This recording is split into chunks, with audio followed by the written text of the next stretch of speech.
Hello everybody, my name is Ezra and welcome back to When Alter Egos Come to Life, a Markiplier fan fiction. Chapter 7. Sarah's POV. I got up with a start and looked around. It was still dark, but I had managed to get back to bed. I looked over to my phone and saw it was 6 a.m. Oh jeez, how long were we out last night? I sighed and looked up at the ceiling. Then I realized, this could be my only chance to watch Markiplier. Quickly but quietly, I went to my purse and grabbed out the headphones and the charger. Then I plugged everything in and pulled up yesterday's videos. I made sure to have my giggles of sorts into my pillow as I caught up and watched a couple other videos from other YouTubers, enjoying myself quite well. As I was about to watch another video, the alarm went off on my phone and I silenced it as quickly as I could and waited. Oh, please don't wake up, please. But as most of my hopes and dreams go, they are crashed and burned as I heard rampant knocking at my door. I placed my phone aside and yelled, "I'm getting dressed! Leave me alone! Please hurry!" As I grabbed a shirt from the closet, I yelled, "Why?" Well, I heard a couple of screams and some yelling, something about pancakes being ruined. I dropped the clothes, put on a bra underneath my nightclothes, unlocked the door, and ran out of the room, speeding past Google to the kitchen. I saw Wilford and Dark fighting with the pancake batter and spilling it everywhere and on themselves. "Wilford, let me take over. I am much better at this than you are." "Yeah, says the one that threw the first pancake onto the ceiling. You have to let the professionals deal with this, Doc." Professionals. You honestly believe that I'm going to leave this to a pink-mustached clown? Wilford paused and glared at Dark. Uh-oh. Now, Doc, I really believe you should take that back. No, I won't. Wilford took the pancake batter and placed it on the counter. Then he lunged forward on Stark, and they began to get into a intense battle, seeming to be pulling weapons out of the air as they tumbled around in the living room. "Dark! Wilford! Take it back! Never! Your mustache can go shave itself! My God, you!" More insults were thrown back and forth. Eventually, I smelled pancake batter being placed into a pan, and I looked over to see Google was beginning on making the pancakes. This is why we have mannequins make our breakfast. I nodded and went to go set up the table.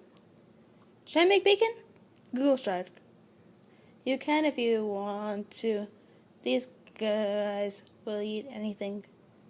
I nodded and pulled out the bacon from the fridge, along with the eggs, because why not? I stared at my fridge was getting emptier.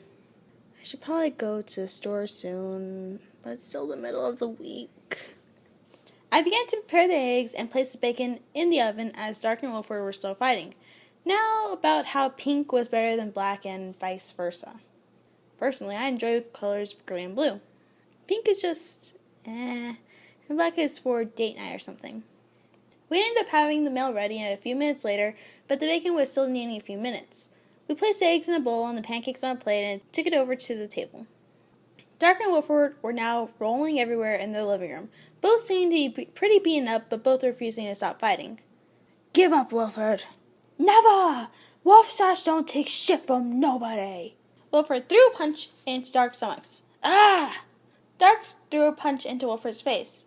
"Ah!" I held my head as Google proceeded to grab out the bacon from the oven.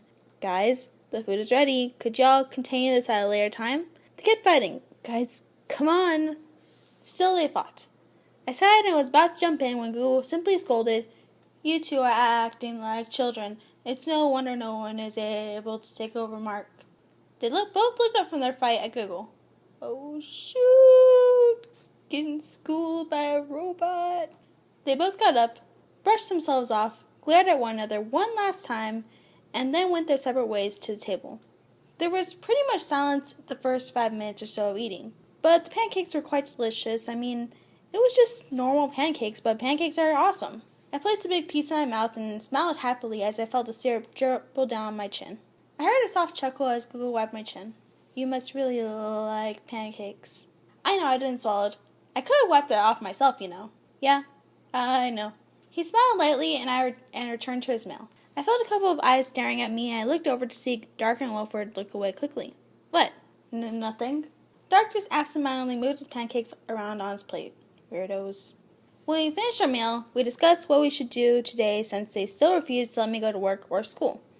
Apparently, Google was able to tap into the computers on my professors and actually offered to give me the test questions. But I just wanted the presentations. Can we go to the carnival again? I'd love to shoot some more horses, Wilfred rambled, all dreamy-like. You were banned from playing them anymore, weren't you? Oh, right. He mused over the situation. Oh, you can do a makeover of me, and then they would never know. I don't know how to do makeup. You'd be better off with a chimp than me. Del kind of stared at me as though I was being thrown in from a different race. What? Isn't that something most women know how to do? Google asked, tilting his head. Well, I just never bothered. I only know subtle things like maybe powder and lipstick, but all the other stuff, Oh, sweetie, I'm going to teach you all about makeup, since you need a lot of it for the showbiz. Am I right, boys? Wilfred referred to his brothers, who seemed to be reluctant to respond. I'm good. I raised my hands up to wave off his thoughts. Before Wilfred could try to persuade me to delve deeper into this revolutionary missing piece, Google suggested mildly, could we possibly play chess? Isn't that only the 2-player game, though? That's gonna be boring, Wilfred groaned. Sure. Wilfred looked over to me, confused. I did promise I'd verse ya. Plus, I'd really like to get away from the makeup conversation. Google nodded and began to pull up a screen. Whoa, wait, I have a test board. One sec. I ran over to my book room and looked in the shelves of it to find my game boards. Author's note. I know I didn't mention them before, but it's usual not to have board games be visible. I ran back with a small box that had the pattern of chess all around it. I placed it on the table and flipped off the small latch on the side and opened it up to reveal a small little brown and beige, or as I used to call it, human-colored characters. Google simply stared as I set up the board as I remembered doing it for my brother and I so many years ago. When the board was set up, I was beige and Google was brown. By preference, with him of course, always wondering what we humans will do first. Before we begin, I would like to remind you that I have no skill in this and that I will likely lose. That is fine. I nodded, and as I played my character, a pawn. Author's note. I thought you would all be interested in seeing how the match took place, so I provided a bunch of pics of the game. I will have a link either on the screen or in the description. Likely in the description if I haven't figured it out how to do it on the screen yet. Google moved his pawn that was opposite of the one I moved forward and waited. I went forward with one pawn that mirrored mine. The beginning of the game I knew was vital, but I never really focused on it. I merely tried to get out of the back characters. He moved his bishop one space out to be behind the moved pawn. I moved out my knights from the other side I had moved from the last. It kept going at this for a while. He had finally taken one of my pawns, having the first blood. I killed the same pawn with a knight. The bloodshed kept coming, and most of the moves I made were insufficient compared to his, and eventually it really only came down to me having 5 pawns, a bishop, a rook, a knight, and the king. He still had his queen, and both rooks and bishops, along with 1 extra pawn and a knight. But I still kept a little hope as he took out my knight with his bishop, placing my king in check. I moved over my bishop to block the path, but I had forgotten about the queen, and he took out my bishop swiftly and ended with checkmate. You lost. I just smiled lightly and replied, oh well, I did warn you it wouldn't be much of a challenge. Google's POV. Checkmate. You lost. She smiled lightly and sighed. Oh well, I did warn you it wouldn't be much of a challenge. I nodded, and as her and the others began to ponder on what to do next, I reviewed her movements. Most of the moves didn't have a direction. They are more spontaneous than with motive. It doesn't really seem like she was trying to win at all, actually. It was more testing my abilities. I mean, I won, but was it for that reason exactly? She wasn't truly hard to deal with, just grasping her goal was difficult. I stared at her as she continued to smile and chat lightly with my brothers. Who are you really? Did you really even try? They call me Chica, the cutest pupper in the world. Nah, just kidding.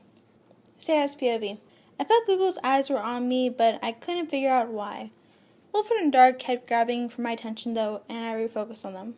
Come on, Sarah. I'm sure going to the shooting range would be fun. No, Wilfred. Those have real bullets, and if you shoot someone, then you'll be fined with assault and murder if you manage to kill them. But I'll be careful. We're not going. Wilfred began to grumble to himself. How about we have some fun with our neighbors? Dark commented lowly. The neighbors? What do you mean? Well, we can take them and torture them. Dark, think about it. We can have them call for mercy and... Dark, no. He snapped out of whatever trance he was in and nodded. My apologies. It's fine. I didn't know what was wrong with him, but I needed to put the three at ease. I thought about it. What can involve killing, shooting, is legal, and it's just loads of fun. Then, I got it. Then I ran to the book room and opened up the attic. Author's note. Dark didn't notice it before because it was blended in so well. I grabbed my trusty broom for any lingering spiders and went up there. It was dark and I realized I had no idea where the light was, so I grabbed out my phone and placed it on flashlight mode. I found the string and pulled on it, causing the light to flicker on. Going to have to replace it soon. I looked around for the box. See, my mom needed a place for extra storage, and so when I got the place, she asked if she could put stuff up my attic, and of course I said yes. She ended up putting most of the gaming systems in there as well, including the Xbox. I saw a familiar white tint and grabbed for it, producing the box encasing the Xbox, and not so far away from it, the games. I wove through some games till I found the game GTA 5. Author's note. I've only ever seen Marky Moo play, so if there is something wrong, I'm sorry. Yes! I grabbed the game and the Xbox and headed back down the steps slowly, only to find the three there. What's up? Did you randomly make an attic? No. Why? We didn't notice it before. Oh. Well, looking up helps. Then I closed up the attic after placing down the system and game and walked over to the TV to hook it up. When I was done hooking it up, I found it was not loading onto the screen. Oh wait. I grabbed the remote and pressed the input button until I found it. I usually just use Apple TV instead of anything else, so I forget about the other functions. On the screen, it had GTA 5's intro pull-up, and while it was going through the sequence, I began to sync the other controllers. By the time I was done, the intro had stopped, and the main screen appeared. Alright, so I'm first, and y'all can figure out what y'all want to be. As I slightly twittered about the places, I chose the multiplayer icon and started up. I just decided the default guy would do, and the others would chose the same. When we started up, while they were getting the tutorial on how to play, I was already running out a car that had a person inside, threw them out, then went in and drove off. Hi, wait for us, Wilfred cried. I'll come back when I remember how to drive. I began pressing buttons to remember, and eventually I got the hang of it again. But by the time that had happened, I could hear explosions and screams coming from the other screens. I glanced over to see that Dark had successfully nabbed himself a street ride and was currently running over civilians, surprisingly not being chased down by the cops. And then Wilfred's POV. Sarah, of course, had abandoned us at the beginning, leaving us to fend for ourselves, and so, eventually I thought it was a game where you could do whatever you want, no consequences. So I jacked a car like Sarah did. Somewhat clumsier, though I ended up having to punch the guy out before taking off. Whoopsie. Then I took off. Of course, the driving was wonky, and I found myself crashing into buildings and cars. Then the police came. Oh, shoot. They began to shoot my windows as I was driving off, eventually hitting the outskirts of the city and being hightailed by about 6 cops. You okay, Wilfred? I heard Sarah ask. Of course. Wilfred knows what is best after all. Although, I didn't know what I was doing, and eventually I found myself off-roading into the desert. Do you need help, Wilfred? No, thank you. I got this. I began to veer sideways, making most of the coppers confused, but a few were able to catch on. Then one of the tires popped, and I began going all over the place. Dear God! My best bet was to exit before I ran into anything, and so I deployed and found myself rolling out of the car, the police swerving in right next to me. I thought it was over, but then another vehicle swerved in and caught the incoming bullets. Get in, Wilfred! I didn't hesitate as I got into the car and we drove off, once again being pursued by the cops. How'd you know where I mean, the police cars kind of help, but in general, there's only so many places you can go here without much of a desert. Oh. She then did some skirting and headed back into the city till she lost them and acted like a normal car. Alrighty, now that they're off our tails, Let's go do something fun. Fun, you say? She grinned and took off once more into the desert. We began to approach a few buildings that looked military-related. She took off to the back of the building and paused next to. Ooh, this is going to be fun. I ran my guy over to the helicopter, and she hopped in the front, and I manned the turret.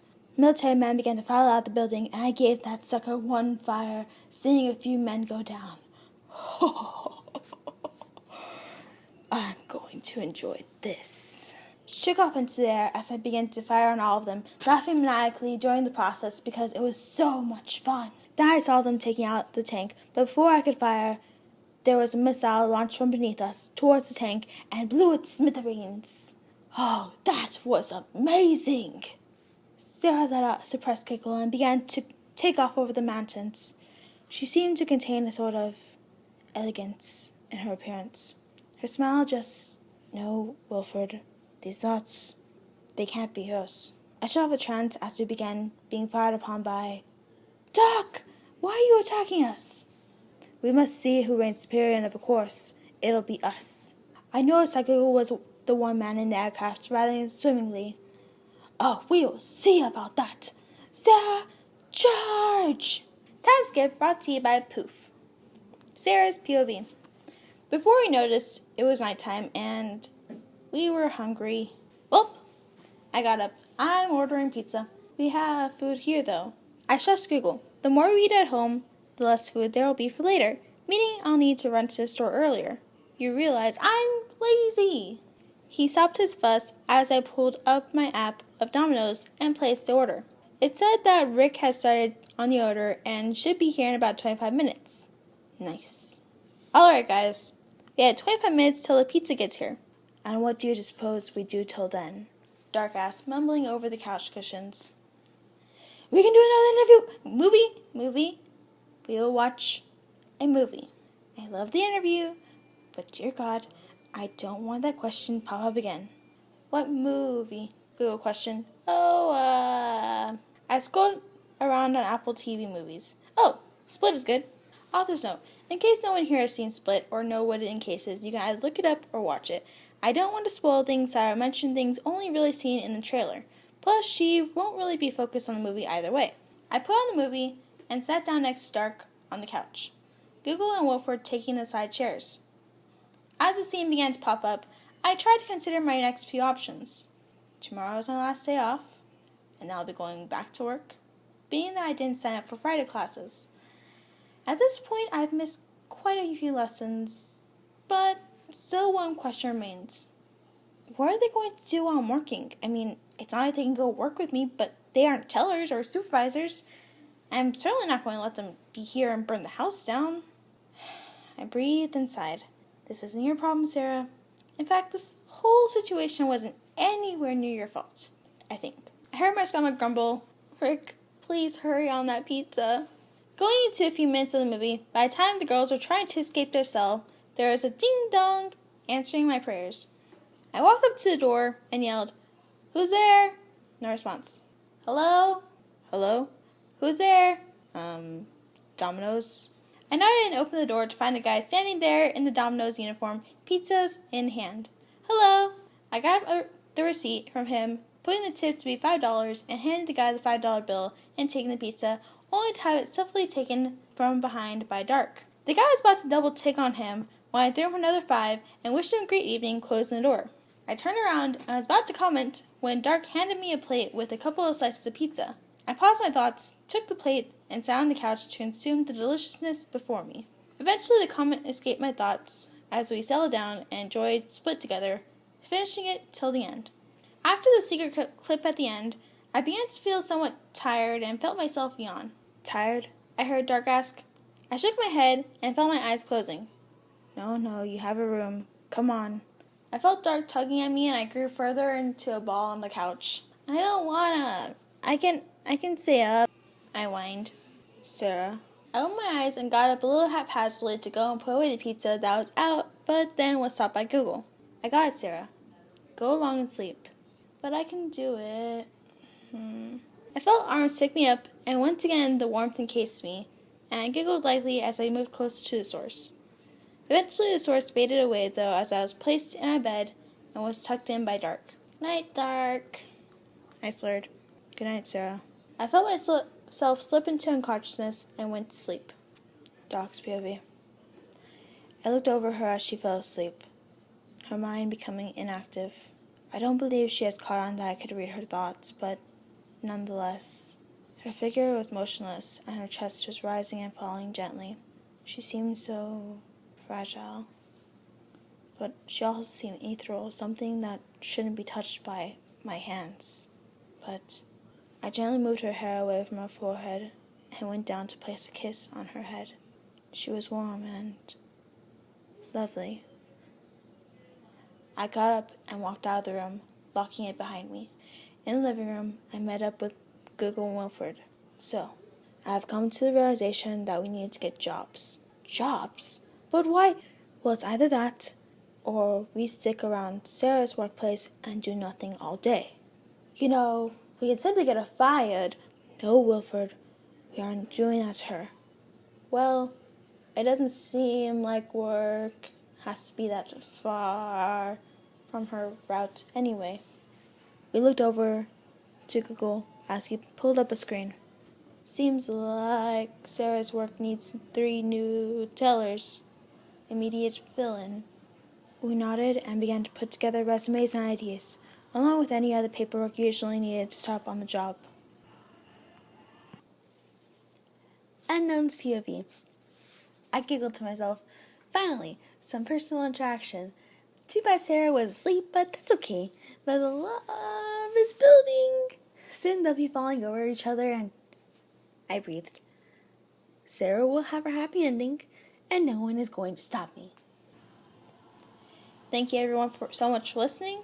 This has been Chapter 7 of When Alter Egos Come to Life. Thank you.